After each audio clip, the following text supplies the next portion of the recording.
Hare Krishna. Welcome all of you for today's isopanishad class. Let us begin with prayers.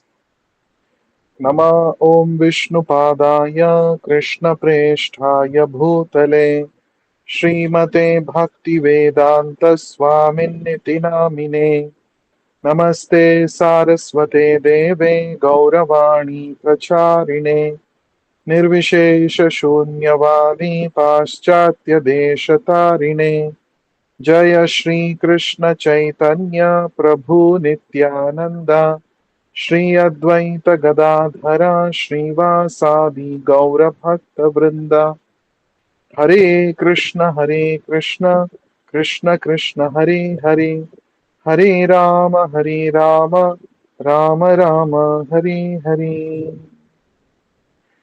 Reading from the book Sri Ishopanishad, the knowledge that brings one nearer to the Supreme Personality of Godhead, Krishna, by His Divine Grace, Vishwaguru Abhay Charanaravinda, Bhakti Vedanta Swami Srila Prabhupada. Mantra 17. Vayur Anilam Amrutam Adhedam Basmantam Shariram Om Krato Smara Kritam Smara Krato Smara Kritam Smara. Word to word meaning. Vayuhu, air of life. Anilam, total reservoir of air. Amritam, indestructible. Atha, now. Idam, this. Bhasmantam, after being turned to ashes. Shariram, body. Om, O Lord. Krato, O enjoyer of all sacrifices. Smara, please remember. Kritam, all that has been done by me. Smara, please remember. Krato, O Supreme Beneficiary. Smara, please remember. Kritam, all that I have done for you. Smara, please remember. Translation and purport by Vishwaguru Srila Prabhupada. Translation. Let this temporary body be burnt to ashes, and let the air of life be merged with the totality of air. Now, O my Lord, please remember all my sacrifices, and because you are the ultimate beneficiary, please remember all that I have done for you. Purport by Srila Prabhupada. The temporary material body is certainly a foreign dress. The Bhagavad Gita, chapter 2, verse 20, clearly says that after the destruction of the material body, the living entity is not annihilated, nor does he lose his identity. The identity of the living entity is never impersonal or formless. On the contrary, it is the material dress that is formless and that takes a shape according to the form of the indestructible person. No living entity is originally formless, as is wrongly thought by those with a poor fund of knowledge. This mantra verifies the fact that the living entity exists after the annihilation of the material body. In the material world, material nature displays wonderful workmanship by creating varieties of bodies for the living beings according to their propensities for sense gratification. The living entity who wants to taste stool is given a material body that is quite suitable for eating stool, that of a hog. Similarly, one who wants to eat the flesh and blood of other animals may be given a tiger's body equipped with suitable teeth and claws. But the human being is not meant for eating flesh, nor does he have any desire to taste stool, even in the most aboriginal state. Human teeth are so made that they can chew and cut fruit and vegetables, although there are two canine teeth so that primitive humans can eat flesh if they so desire. But in any case, the material bodies of all animals and men are foreign to the living entity. They change according to the living entity's desire for sense gratification. In the cycle of evolution, the living entity changes bodies one after another. When the world was full of water, the living entity took an aquatic form. Then he passed to vegetable life, from vegetable life to worm life, from worm life to bird life, from bird life to animal life, and from animal life to the human form. The highest developed form is this human form when it is possessed of a full sense of spiritual knowledge. The highest development of one's spiritual sense is described in this mantra. One should give up the material body, which will be turned to ashes, and allow the air of life to merge into the eternal reservoir of air. The living being's activities are performed within the body through the movements of different kinds of air, known in summary as pranavayu. The yogis generally study how to control the airs of the body. The soul is supposed to rise from one circle of air to another until it rises to the Brahma Randhra, the highest circle. From that point, the perfect yogi can transfer himself to any planet he likes. The process is to give up one material body and then enter into another. But the highest perfection of such changes occurs only when the living entity is able to give up the material body altogether, as suggested in this mantra, and enter into the spiritual atmosphere where he can develop a completely different type of body, a spiritual body, which never has to meet death or change. Here in the material world, material nature forces the living entity to change his body due to his different desires for sense gratification. These desires are represented in the various species of life, from germs to the most perfected material bodies, those of Brahma and the demigods. All of these living entities have bodies composed of matter in different shapes. The intelligent man sees oneness not in the variety of the bodies, but in the spiritual identity. The spiritual spark, which is part and parcel of the Supreme Lord, is the same whether he is in a body of a hog or in the body of a demigod. The living entity takes on different bodies according to his pious and vicious activities. The human body is highly developed and has full consciousness. According to the Bhagavad Gita, chapter 7, verse 19, the most perfect man surrenders unto the Lord after many, many lifetimes of culturing knowledge. The culture of knowledge reaches perfection only when the knower comes to the point of surrendering unto the Supreme Lord Vasudeva. Otherwise, even after attaining knowledge of one's spiritual identity, if one does not come to the point of knowing that the living entities are eternal parts and parcels of the whole and can never become the whole, one has to fall down again into the material atmosphere. Indeed, one must fall down even if he has become one with the Brahma Jyoti. As we have learned from previous mantras, the Brahma Jyoti emanating from the transcendental body of the Lord is full of spiritual sparks that are individual entities with the full sense of existence. Sometimes these living entities want to enjoy their senses, and therefore they are placed in the material world to become false lords under the dictation of the senses. The desire for lordship is the material disease of the living being, for under the spell of sense enjoyment, he transmigrates through the various bodies manifested in the material world. Becoming one with the Brahma Jyoti does not represent mature knowledge. Only by surrendering unto the Lord completely and developing one's sense of spiritual service does one reach the highest perfectional stage. We will continue to read the rest of the purport in the next session.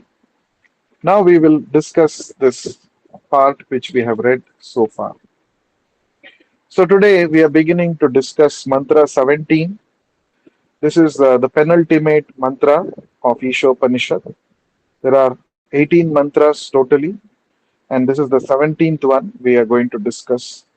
So here it is said, Vayur anilam amritam athedam vasmantam shariram So the devotee in the previous two mantras, the devotee offered prayer to the Supreme Lord, saying that please remove the curtain of Brahma Jyoti which is covering your face. I want to have darshan of your lordship. Now, here in this mantra, the devotee is saying that I have attained the perfection because of seeing you face to face. Therefore, let this temporary body be burnt to ashes, and let the air of life be merged with the totality of air. Vayur anilam amritam. According to the Vedic understanding, our material gross body is made up of the Panchabhutas. And after a person dies, the body, the gross body, is burnt into ashes. And the understanding is the five great elements, the Panchabhutas, which are making up our body, have to go and merge into the reservoir of the Panchabhutas in the universe. Right? That is why the body is burnt. So when the body is burnt, the five elements, earth, water, fire, air, ether, they get released from the material body and they go and join the universal reservoir of the Panchabhutas. That is what here it is mentioned. Let this temporary body be burned to ashes, and let the air of life be merged with the totality of air. So now, at the time of death, after this body is going to be annihilated, at that point of time, here it is said, Om Krato Smara Kritam Smara, Krato Smara Kritam Smara. Smara means to remember. Kratoho means it is referring to the Supreme Lord, who is the ultimate beneficiary of all one's activities. That is the meaning of Kratu. Krishna also says in the Bhagavad Gita that I am Kratu. I am the enjoyer of all the sacrifices. So all the sacrifices are actually meant for the satisfaction of the Supreme Lord. Therefore, one of the names of the Supreme Lord is Kratu. So here the Lord is referred to as Om Krato. Om means, O my Lord. Krato, O enjoyer of all sacrifices. Smara, please remember. Kritam. Kritam means all the activities that I have done for your pleasure. Please remember them. Krato smara kritam smara. Please remember them, O Supreme Beneficiary. Please remember all the activities that I have done for your pleasure. So the devotee is saying to the Lord, now at the time of death, when I'm going to give up this gross body, I want to come back to you, O Lord, because I have lived my life according to your instructions. I have done activities for the sole purpose of pleasing you. Therefore, I am coming straight back to you. So, in the Bhagavad Gita 8th chapter, which is called Attaining the Supreme, the Lord Krishna talks about this principle of the final thought, the law of last thought. Krishna says, Yam yam vapi smaran bhavam tyajatyante kalevaram tam tamevaiti kaunteya sada tadbhava bhavitaha. O son of Kunti, whatever state of being one remembers at the time of death, one attains that state of being without any doubt. That means if one has lived a life of a devotee throughout one's life, naturally, even at the time of death, such a devotee, by the Lord's mercy, will be able to remember the Lord and he will be able to transfer himself to the spiritual world. That is the perfection of life.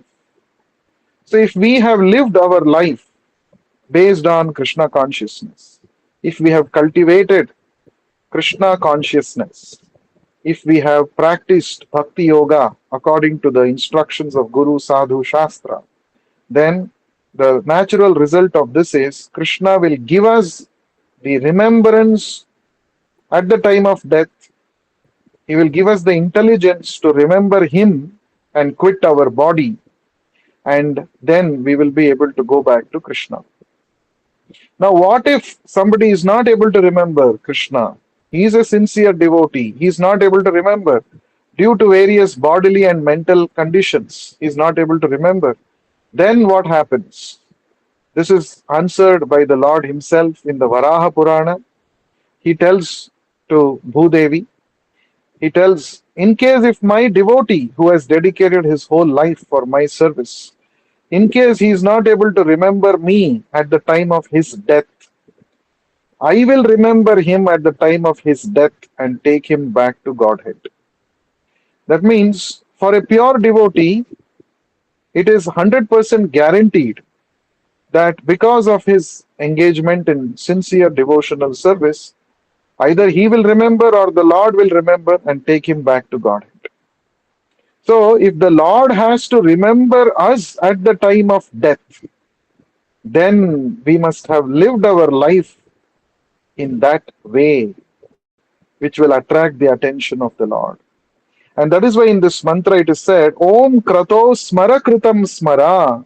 O Lord, I may not be able to remember you at the time of death because of various disturbances in my body and mind, but I am confident that throughout my life I have only engaged in your service. So, in case if I am not able to remember you at the time of death, my dear Lord, please remember my acts of devotional service that I have done for your pleasure. And in this way, please take me back home, back to Godhead. So, a devotee must be in a position to actually tell the Lord like this: O Lord, I have done devotional service to you throughout my life sincerely. So, even if I am not able to remember you at the time of death, you please remember me and take me back to Godhead. So, if we have to confidently be able to tell the Lord like this in our prayers every day, then we have to lead our life like that. So, this is the exit plan. Exit plan. Hmm. In many buildings, you might have seen, if there is a emergency, if there is a fire which will break out in this building, how to exit this building? There will be one map which will be printed and put in some big places like theaters or some big places. Even in the aeroplane, before the journey begins, the air hostess demonstrate safety measures, precautions, and they say where is the emergency exit door and what we should do, what the passengers are expected to do during such an emergency. If the flight lands in some water body, what one should do. So there is a training given. That is the exit plan. Exit plan. We all have entered this material world, but we never think of how to exit this material world. We think out of ignorance. We think I will settle down in this material world forever, and I will enjoy my senses. This is what we are thinking. So we are so foolish that this Dukhalayam, we are artificially trying to make it Sukhalayam, and we want to be here forever. But the Ishopanishad, in the concluding portion of Ishopanishad, it is telling us, the scripture is telling us that no, you must prepare to exit. And you must exit in such a way that there is no re entry to this material world. That is the perfection. You must exit this world in such a way that there is no chance of coming back to this material world. In fact, this is what Lord Krishna also says in the Bhagavad Gita. Yad gatvana nivartante tadhama paramam mama.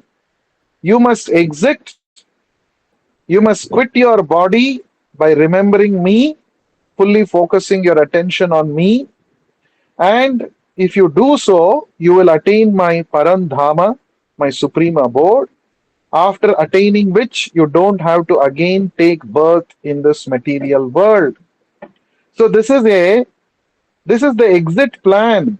that Krishna himself is revealing in the Bhagavad Gita. And the same thing is told here in a different way in this mantra 17 of Ishopanishad. So a devotee is supposed to lead his life in such a way that let death come any moment. I'm confident that I'll be able to remember the Lord and I will go back to Godhead. Once a news reporter asked Srila Prabhupada, "You Hare Krishnas, I see all of you devotees, we are always chanting Hare Krishna mantra. Now, what will happen to all you devotees after you die? What will happen to you?" So Prabhupada very boldly and confidently spoke. He said, "We are devotees of Krishna. Hmm? We know who is God, what is his name, we know what is his address, and all of us, we are going back to him, back to Krishna at the end of this life." Hmm? So, for a devotee, death is nothing but an opportunity to go back home, back to Godhead. Many, many times we have taken birth in many species of life. Many, many times we have died. But if we become a fixed up devotee in this life, then if we lead our life in such a way that all our material uh, desires are completely burnt in the service of the Lord, our material passion is completely consumed in the service of the Lord. There is nothing remaining. There's no material desires remaining. Only there is desire to serve the Lord. If we lead our life in this way, then surely we will be going back home, back to Godhead at the end of this very line. So a devotee should practice Krishna consciousness very enthusiastically with the determination that this will be the last life for me in this material world. No more coming back to this material world. That is the point. So, let us see some interesting points that Srila Prabhupada mentions in the purport. Prabhupada, first of all, talks about the body. The body is temporary. It is one or the other day, it is going to fall down. It is going to be annihilated. And but the eternal person is the soul. The soul is not some imperson or formless. The soul actually has its original form.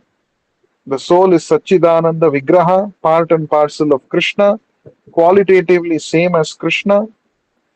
The material body is formless, not the soul. The material body takes on the shape and form of the soul. The soul has its form. And then Prabhupada also talks about why we get different kinds of bodies. We get different kinds of bodies according to our propensities for sense gratification. Based on our desire, the material nature will manufacture a particular kind of body and give us. And Prabhupada gives example of a pig. A pig wants to taste stool. Therefore, the jiva who wants to taste the stool is given the body of a pig, which is suitable for that purpose. Or if a jiva has a desire to kill, hunt other living entities and eat the flesh, then the jiva is given the body of a carnivorous animal like a tiger, which has sharp claws and canines with suitable teeth to eat, to tear open the flesh of an animal and eat. So that means based on one's desire, the body and a particular set of senses are given to the jiva. So, but human beings, our bodily features, they are different. We are not exactly like the meat-eating, flesh-eating tiger, isn't it? Therefore, our diet is definitely different. So Prabhupada is saying, human teeth are so made that they can chew and cut fruit and vegetables. although there are two canine teeth, so that primitive humans can eat flesh if they so desire. So, this is one of the points that many people say. Oh, you're saying that the human body is designed to be vegetarian, but what about the canines?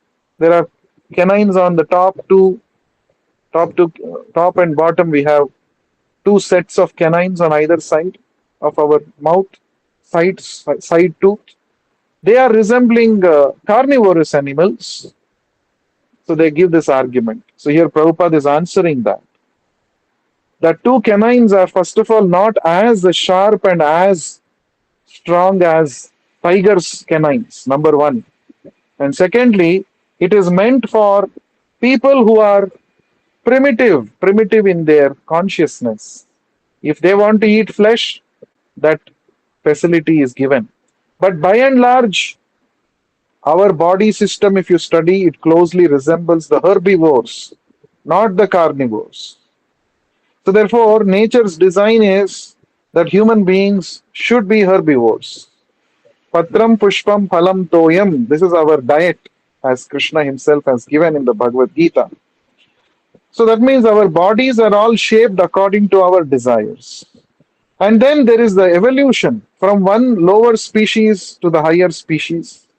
The soul transmigrates from vegetables, from plant life to worms, to insects, to birds, to animals, and finally to humans.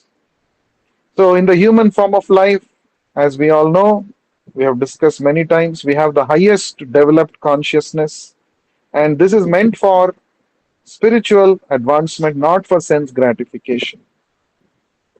So, in this way, if we utilize the human form of life, we can actually attain the highest perfection. Prabhupada talks about, uh, the Shat Chakra Yoga. There are 6 chakras in the body, and these chakras are nothing but energy centers where the life air of the body circulates. So, according to the Hatha Yoga system, the yogi has to lift up his consciousness from the lower chakras to the upper chakras.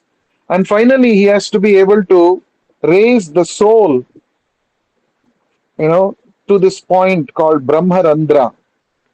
And if the soul exits the body through the Brahmarandra, then the yogi can attain the spiritual world. So this is described in the 6th chapter of the Bhagavad Gita. But that's a mechanical process. It's not that devotees have to sit and try to lift their pranavayu up and up and up above the chakras up to the pranava, up to the Brahmarandra. It is not required. That physical process is not recommended, but simply through the process of chanting the holy names, the devotee can attain the supreme perfection of going to the spiritual world.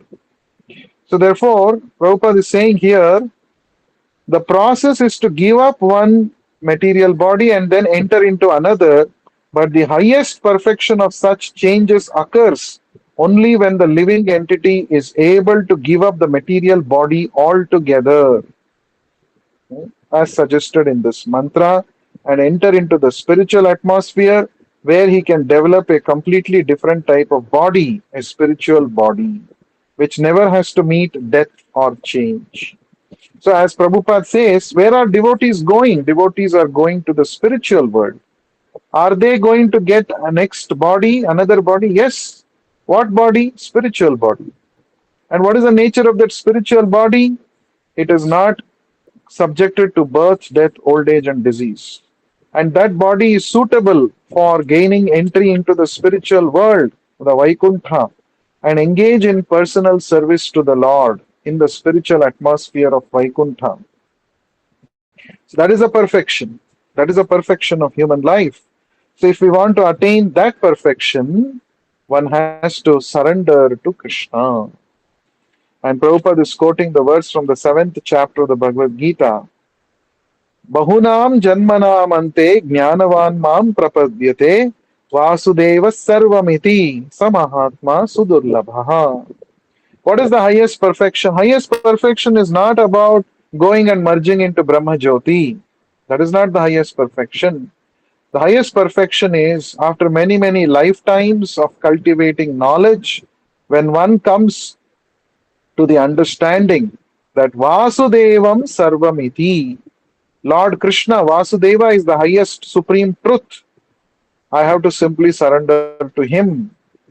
When one comes to this point of understanding, then he is said to be perfect in his knowledge and realization. That is the qualification required to enter into the spiritual world. Vasudeva Sarvamiti. Krishna is everything. He is the ultimate cause. I am meant to serve Him. I have to surrender to Him. When we come to this point, then we have attained perfection.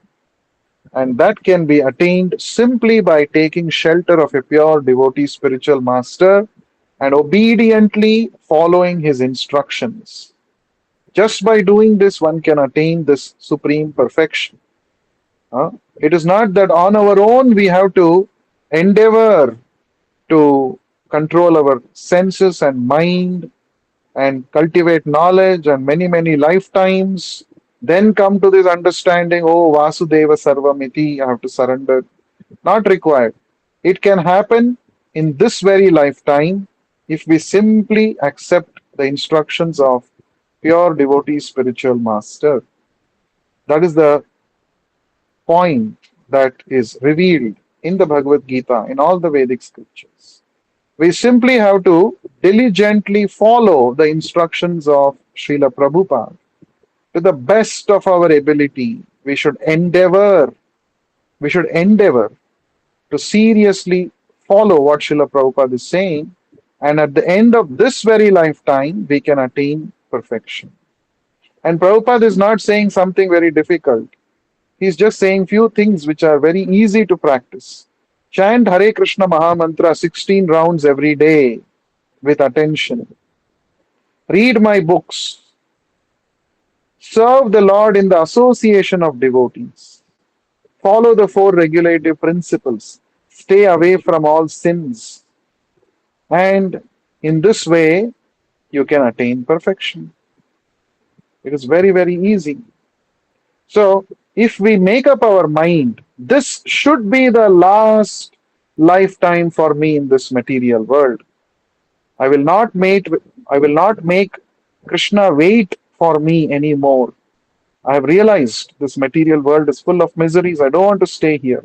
So let me make the perfect exit plan as per the instructions of Srila Prabhupada. I will not give reasons why I cannot chant. I will not give reasons why I cannot read. These reasons will keep me in this material world. But I am determined to go back to Krishna this lifetime, at the end of this lifetime. So, whatever my spiritual master has told, I will follow that, design my life in that way, and this is the perfect exit plan from this material world. So, we will continue to discuss more from this mantra, 17th mantra, in the next session. Shri Ishopanishad ki jai, Vishwaguru Srila Prabhupada ki jai. Jai. Now we will be